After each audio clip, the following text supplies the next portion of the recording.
എന്താണ് നിങ്ങളുടെ ഒരു നേട്ടം പറയുന്നൊരു ചോദ്യം സതീശൻ ചോദിച്ചാൽ ഒരു നേട്ടത്തിന് വേണ്ടി പരക്കം പായേണ്ടി വരും. ബഹുമാന്യനായ ഉമ്മൻചാണ്ടി സർക്കാർ ഒടുവിലത്തെ സമയത്ത് പൊതുവിദ്യാഭ്യാസം സംബന്ധിച്ച് തയ്യാറാക്കിയ റിപ്പോർട്ടിൽ പറഞ്ഞത് അടിയന്തരമായി 40% സ്കൂൾ പൂട്ടണം എന്നായിരുന്നു. സർക്കാർ സ്കൂൾ ഒറ്റ സ്കൂൾ പൂട്ടിയില്ല എന്നതാണ് ഞങ്ങളുടെ നേട്ടം. പരീക്ഷക്കാലത്ത് പോലും പാഠപുസ്തകം കൊടുക്കാത്ത നിങ്ങളുടെ കാലത്തിൽ നിന്നും ഓണം നേരത്തെ വന്നുവെന്ന് പറഞ്ഞ മന്ത്രിയുടെ വങ്കത്തരങ്ങളിൽ നിന്നും സ്കൂൾ പൂട്ടുന്നതിന് മുൻപേ അടുത്ത കൊല്ലത്തെ പാഠപുസ്തകം കൊടുക്കുന്നതിലേക്ക് മാറിയതാണ് ഞങ്ങളുടെ നേട്ടം. ശിശുമരണ നിരക്കിൽ അമേരിക്കയെ കടത്തി വെട്ടിയതാണ് ഞങ്ങളുടെ നേട്ടം. ജില്ലാ ആശുപത്രിയുടെ മുകളിൽ മെഡിക്കൽ കോളേജ് എന്ന് ബോർഡ് എഴുതി വെച്ച് തടി കൈച്ചലാക്കിയ സ്ഥാനത്ത് ഇപ്പൊ പത്തനംതിട്ടയിലും അതുപോലെ ഇടുക്കിയിലും വയനാട്ടിലും കാസർഗോഡിലും സർക്കാർ മെഡിക്കൽ കോളേജുകൾക്ക് ദേശീയ അംഗീകാരം നേടിയതാണ് ഞങ്ങളുടെ നേട്ടം. ഇന്ത്യയിൽ ആദ്യമായിട്ട് 2000 രൂപ ക്ഷേമ പെൻഷൻ കൊടുത്തതാണ് ഞങ്ങളുടെ നേട്ടം. വീട്ടമ്മമാരുടെ പെൻഷൻ എന്ന ചരിത്രത്തിലെ ആദ്യ ചുവടുവയ്പ് ഇന്ത്യയിൽ കേരളത്തിൽ തുടങ്ങിയതാണ് ഞങ്ങളുടെ നേട്ടം. അഭ്യസ്തവിദ്യരായ യുവതീ യുവാക്കൾക്ക് പ്രതിമാസ സ്റ്റൈപ്പൻഡ് ഏർപ്പെടുത്തിയാണ് ഞങ്ങളുടെ നേട്ടം.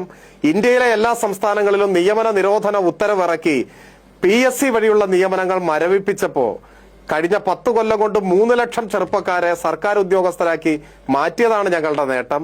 4 ലക്ഷം പേർക്ക് പട്ടയം കൊടുത്താണ് ഞങ്ങളുടെ നേട്ടം. 5 ലക്ഷം കുടുംബങ്ങൾക്ക് വീട് നൽകിയതാണ് ഞങ്ങളുടെ നേട്ടം. നിങ്ങൾ പകുതി വഴിയിൽ വെച്ച് അവസാനിപ്പിച്ച് അസാധ്യം എന്ന് ഫയലിൽ എഴുതി വെച്ച ഗെയിൽ പൈപ്പ് ലൈൻ പൂർത്തിയാക്കിയതാണ് ഞങ്ങളുടെ നേട്ടം. നിങ്ങൾ പകുതി വഴിയിൽ അവസാനിപ്പിച്ച അസാധ്യമെന്ന് തീർപ്പ് കൽപ്പിച്ച കൊച്ചി ഇടമൺ പവർ ഹൈവേ പൂർത്തിയാക്കി പവർ കട്ടും ലോഡ് ഷെഡിങ്ങും ഇല്ലാത്ത 10 കൊല്ലം സമ്മാനിച്ചതാണ് ഞങ്ങളുടെ നേട്ടം.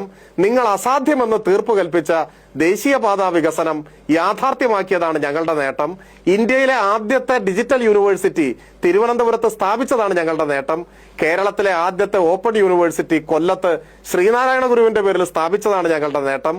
കേരളത്തിലെ ആദ്യത്തെ അഡ്വാൻസ്ഡ് വൈറോളജി ഇൻസ്റ്റിറ്റ്യൂട്ട് തിരുവനന്തപുരത്ത് ആരംഭിച്ചതാണ് ഞങ്ങളുടെ നേട്ടം. ഇന്ത്യയിലെ ആദ്യത്തെ ജല മെട്രോ കൊച്ചിയിൽ യാഥാർത്ഥ്യമാക്കിയതാണ് ഞങ്ങളുടെ നേട്ടം. ഇങ്ങനെ ഈ ചർച്ചയ്ക്ക് സമയമുണ്ടെങ്കിൽ ഒരു 1-2 മണിക്കൂർ ഞാൻ ഈ ഗവൺമെന്റിന്റെ നേട്ടങ്ങൾ വിശദീകരിച്ചു തരാം. എനിക്കിപ്പോ ഒരു സംശയമുണ്ട്.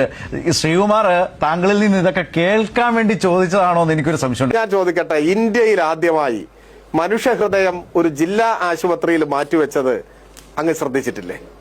K-Phone ഒരു ഫ്ലാഗ്ഷിപ്പ് പ്രോഗ്രാം അല്ലേ? ലൈഫ് പദ്ധതി ഒരു ഫ്ലാഗ്ഷിപ്പ് അല്ലേ?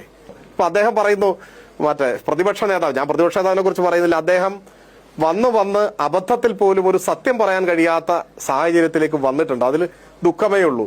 രേഖകളും കണക്കുകളും വെച്ച് നമ്മൾ സംസാരിക്കുക. നമ്മുടെ തിരുവനന്തപുരത്താണ് ആദ്യത്തെ ഡിജിറ്റൽ യൂണിവേഴ്സിറ്റി ഉണ്ടായത്. അഡ്വാൻസ്ഡ് വൈറോളജി ഇൻസ്റ്റിറ്റ്യൂട്ട് വലിയൊരു നേട്ടമല്ലേ?